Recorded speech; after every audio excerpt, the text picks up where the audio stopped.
They thought they could build 35 homes on my property without permission. But when I opened the dam, they realized too late who really controls the land. It started like any other morning at my lakeside property. Birds were chirping, the water was calm, and I was reviewing plans for my land when I noticed something shocking. Construction crews had started building homes, 35 of them, right on my property. I couldn't believe my eyes. The HOA had overstepped, assuming that I wouldn't notice or act.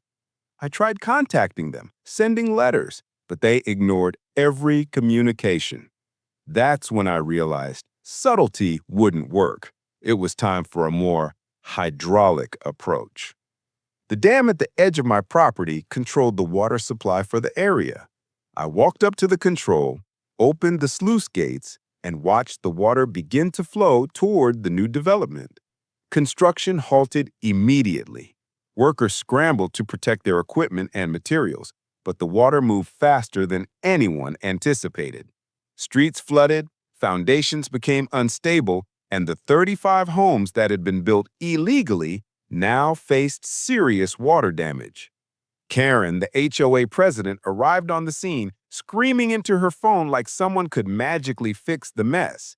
"You can't do this! This is illegal!" I stepped out calmly, watching her panic. "It's my land," I said simply. "Everything you built here was without my permission. I control the dam, and this water has rules too." By the time city officials arrived, the HOA had no choice but to admit their wrongdoing.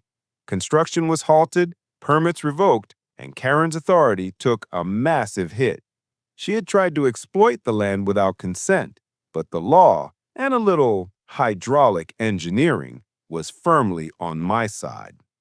Neighbors who had been watching from a distance were stunned. The audacity of building on someone else's property without permission had been met with an immediate and undeniable response. I closed the dam, letting the water return to normal levels, but the message was clear. No one trespasses on my land. Entitlement and greed can only go so far when faced with authority, strategy, and the reality of ownership. Karen's HOA had learned a hard lesson that day. Respect property or face the consequences. I am Liam. Subscribe for more HOA madness. Thanks.